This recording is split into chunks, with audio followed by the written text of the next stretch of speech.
Halo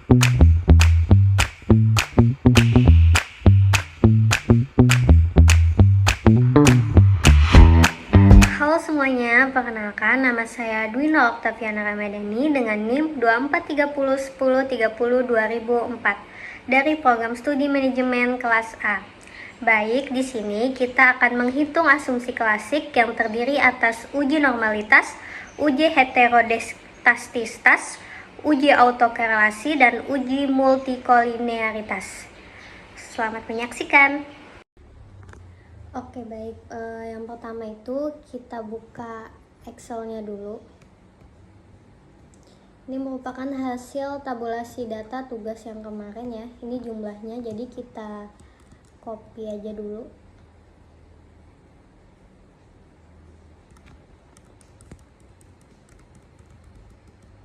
Setelah itu lalu kita buka aplikasi SPSS-nya. Kita ke variabel view dulu. Karena di sini variabel saya cuma ada 3, jadi di sini kita tuliskan X1, X2, lalu Y.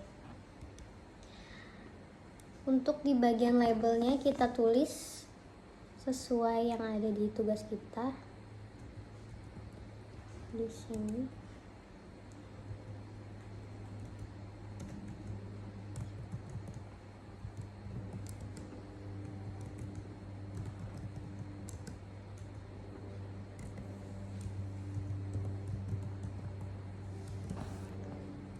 lalu di sini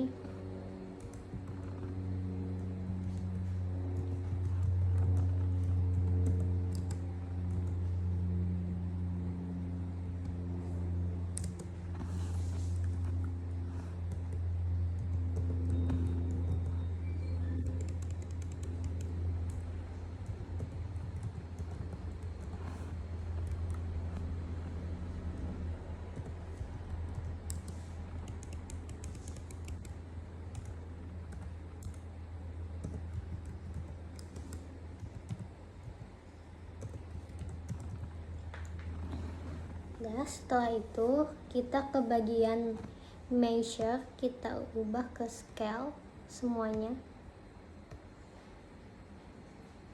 scale, lalu bagian desimalnya kita nolkan saja semuanya.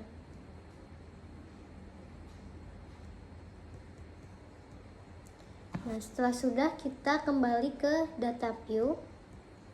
Nah lalu kita paste yang data yang tadi. Oke, udah keluar semua. Lalu ke analisis, kemudian regression, linear. Lakukan hal yang sama seperti sebelumnya. Untuk X1, X2 nya kita pindah ke independen, lalu yang Y nya kita pindah ke dependen. Buka bagian statistik, pastikan estimatesnya tercentang, model fit, descriptive, collinearity, lalu Durbin, Watson, continue, lalu ke bagian plot. Yang JPRED ini kita masukkan ke yang X, lalu SR sheet ini kita masukkan ke Y, lalu histogramnya dan normal probability plotnya, continue. Lalu ke bagian shape, kita centang yang unstandard ini, lalu continue. Setelah selesai, lalu kita oke. Nah ini sudah keluar ya hasil uji normalitasnya. Lalu kita ke Word.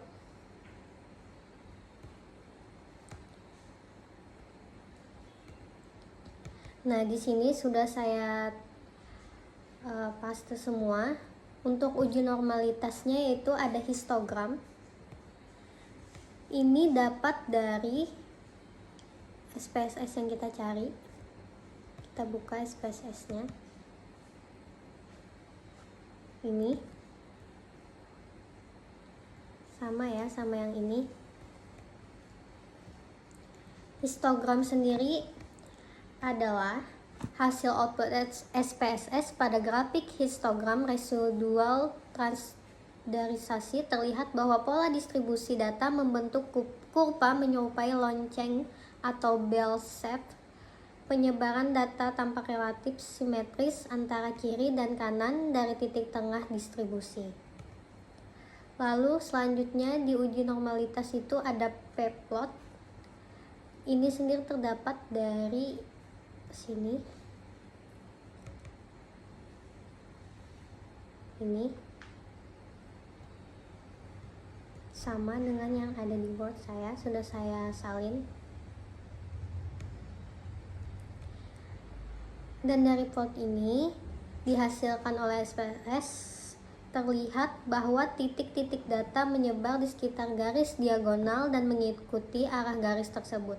Penyebaran titik yang mendekati garis diagonal menunjukkan bahwa distribusi residual tidak menyimpang secara signifikan dari distribusi normal. Lalu lanjut yang ke Kolmogorov-Smirnov. Di sini ya.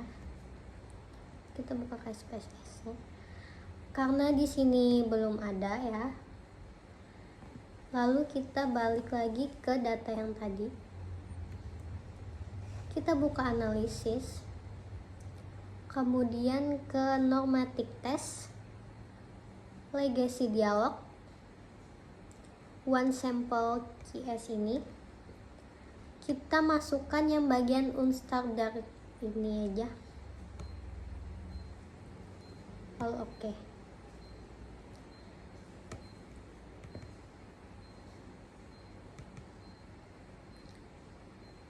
Nah, ini sudah keluar hasilnya, sama ya dengan yang di Word saya. Dan berdasarkan hasil output SPSS diperoleh informasi sebagai berikut. Jumlah sampel atau N-nya yaitu 120. Ini ya, 120. Mean residualnya 0,0. Ini. Standar deviasinya 2,04753835. Nilai ASYMP ininya di sini sama. Karena nilai ASYMP-nya signifikannya sebesar 0,200 lebih besar dari 0,05, maka dapat disimpulkan bahwa residual pada model regresi dalam penelitian ini berdistribusi normal. Uji heterodisitasnya. Nah, untuk uji heterodisitasnya kita buka lagi SPSS kita.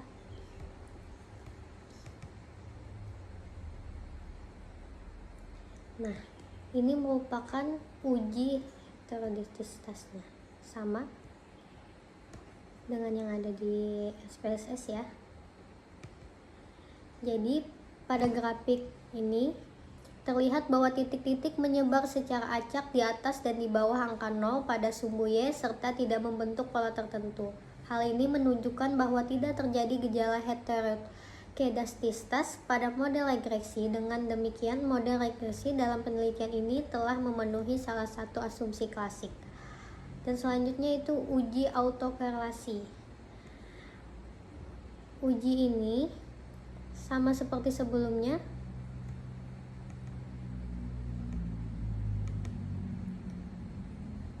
Ini kita dapat dari sini model summary.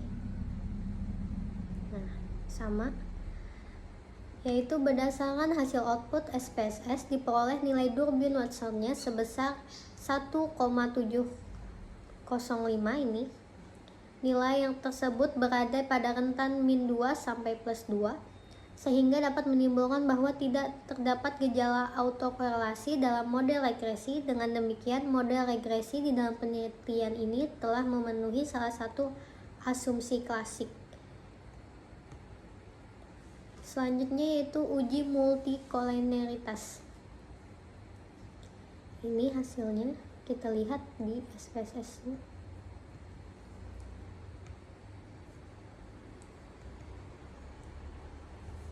sama ini yang saya salin.